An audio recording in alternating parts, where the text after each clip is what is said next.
Hey, howdy hey, and welcome back to Emily's Adventures in Horrorland. Today's video is going to be a little different because I feel like I haven't put up as many reviews lately.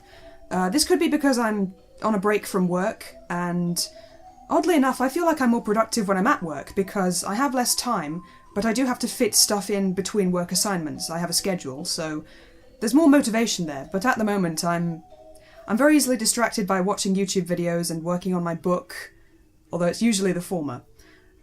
This video was originally going to be just a list of things that I personally am afraid of, but those all seem to be quite normal things, like home invasion and flowers, because I have hay fever. I do have a fear of moths, but there's a story behind it, but it's not a very exciting one. So instead, this video is going to be examining a list of common phobias, and I'm going to see if there are any which haven't yet been exploited by the horror film industry, as far as I'm aware. Now and then I'll have a really good horror film idea, which is usually based around a different scary animal, like Zowlbees, or a different national holiday, like the Bonfire Walker, which doesn't have a fake poster yet. Anyway, here's a list I have from fearof.net listing the most common phobias. Ugh, go away, it wants me to like its Facebook page. Okay, number one on the list is arachnophobia, which has a lot of films dedicated to it already. There's Arachnophobia, for one. Eight-Legged Freaks, Kingdom of the Spiders. Even Harry Potter 2 had Aragog, although that was a book first. Fear of snakes, that's Python, and snakes on a plane, does that count? I think it counts. Acrophobia, the fear of heights. What would that be? Vertigo, Wes Craven's Don't Look Down. Cynophobia, the fear of dogs. Cujo. Mysophobia, the fear of germs. Now this one's interesting because I've watched a lot of films like Outbreak and Contagion, but they always tend to be pegged as thriller films rather than horror. I think 28 Days Later might count. Yeah, because it's a virus. Rage virus. Yep, that counts. Aha! Here we go. One of the more interesting ones. Trypophobia, or trypophobia. The fear of holes. I'm going to be nice to you now and tell you to shut your eyes for a few seconds while I display this picture. But yeah, this is the kind of thing I'm on about. Okay, you're safe now. Here's a more mild example, which I think I took outside my local HSBC bank. And just putting that on my Facebook wall made a load of my friends go, "Bleh." This is one of those fears I don't really understand. I've felt it myself, on a purely visceral level, but I don't understand the fear behind it. I don't know what makes holes so scary. It's not like they're coming to get you. Or are they? This could be a plot for a film. Some guy's being pursued by holes that threaten to consume him and everything and everyone he loves, which could tie into the whole is he going crazy thing. Something along those lines I think would be good. I've just remembered that there is a horror film called The Hole, but it's not quite the same thing. Glossophobia, the fear of public speaking. That might be valid if your public happens to look like these guys from the Going Under video. Monophobia, the fear of being alone even while eating and or sleeping. That has validity. You might be afraid to be alone if something is pursuing you.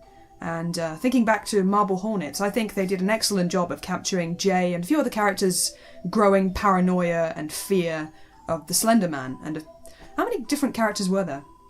There was Slender Man, the Operator, Masky. Is he the same person? I've got to watch that again. It's a shame. I don't think I know anyone else who likes Marble Hornets, and the fact that you can't comment on the videos makes it even... I think that was deliberate. I think that was to amplify the fear that everyone was thinking, this kind of, oh, is this real? Oh, we can't type things in the comments, just to lighten the mood, so... Alectorophobia, the fear of chickens. Is there a fear of owls? I used to be afraid of owls when I was a kid. I don't know why, owls are adorable. Unless they're zombie owls, of course. Coming soon to a straight-to-DVD near you. Aphenphosmphobia. That was fun to say. The fear of intimacy, fear of being touched and loved.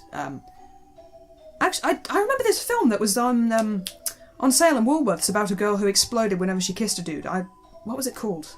Finally found it. It was called Good Girls Don't Explode. Spontaneous combustion is a good reason to be afraid of intimacy, I think. Hippopotamonstrous equipedaliophobia. The fear of long words. I already knew about this one, actually. I think this horror movie could be about a student who goes to university without knowing that he has the fear, and, so all of a sudden he has to learn what anti-disestablishmentarianism is. Or it could be about a lecturer who uses long words all the time, and this equipedalian's compulsion to use long words is threatening his life because he's choking on the words, or the words and sentences are so long that he physically can't take a breath, and he can't stop himself. Like, thank God for semicolons. The fear of balloons, globophobia. Yeah, I like the sound of that one. Balloons could be scary, maybe if they're coming to get you. Just imagine you're sleeping and all of a sudden you hear... The fear of bridges. I suppose that makes sense if there are trolls under the bridge. Are there any bridges in Troll 2? One phobia that I heard of was, I can't remember what it was called. The fear of getting peanut butter stuck to the roof of your mouth is a very specific fear that people have.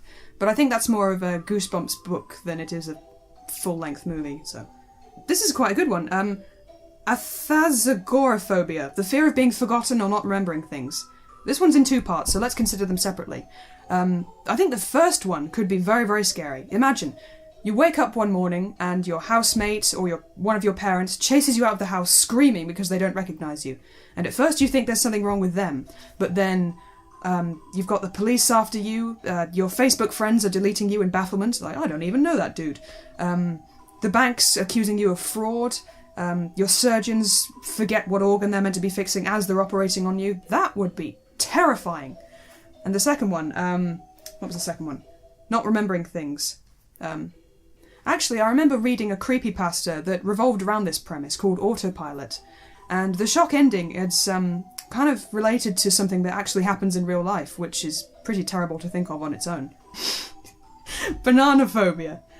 Wow, yeah, probably not, no.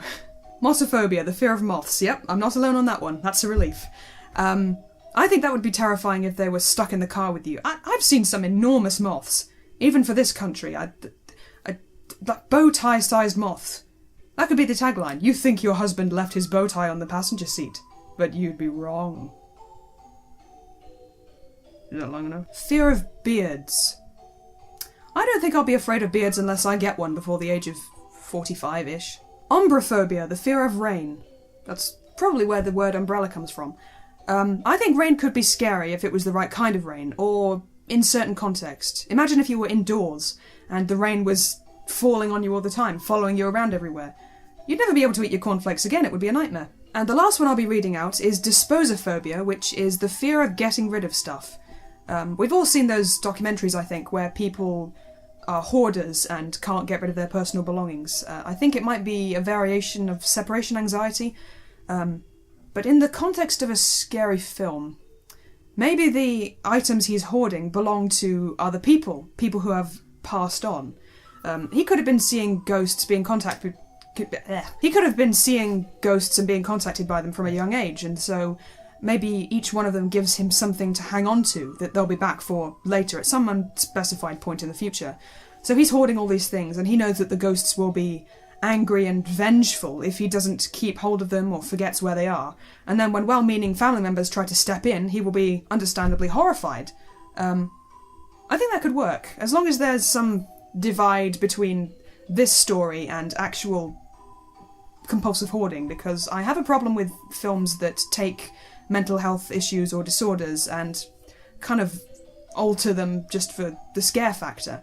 In fact, while I'm on the subject, there's a film coming out soon, 2017 I think, called Split, and it's about a character, a man, who has confided to his psychiatrist that he has about 26 different personalities. It's what would probably be referred to as dissociative identity disorder, DID, or used to be called multiple personality disorder, and this film gives the impression that the guy can physically alter his appearance based on what personality he is manifesting. Some kind of Jekyll and Hyde transformation thing. And I don't think I'm okay with that, but I will see the film, out of curiosity if nothing else, and maybe do a first thoughts kind of review on it. You never know. I mean, this is just the trailer I've seen. It could turn out fabulously. Well, that's the end of this video. I'll be going back to reviews next, and if you have any thoughts about any phobias that might translate well to horror fiction and may not have been done already, then do feel free to let me know in the comments or otherwise, and maybe you could tell me what scares you personally. I'd be very interested to know. And if by any chance anyone wants to make a film about something I've said in this video, then go ahead and do it. I don't want any credit or anything as long as it gets made. But do not touch Zowlbees, alright? That one's mine. Patent pending! As always, thank you very much for watching, and I'll see you next time. Cheerio!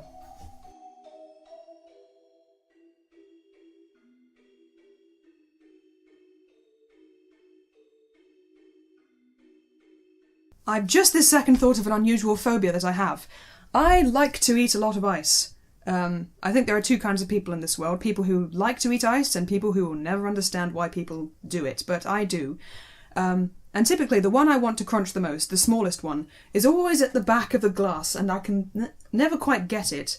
So usually what I'll do is I'll take the larger piece of ice up the front, crunch that, and everything's fine. But my biggest fear is that one day I'm going to do that and just get a mouthful of glass.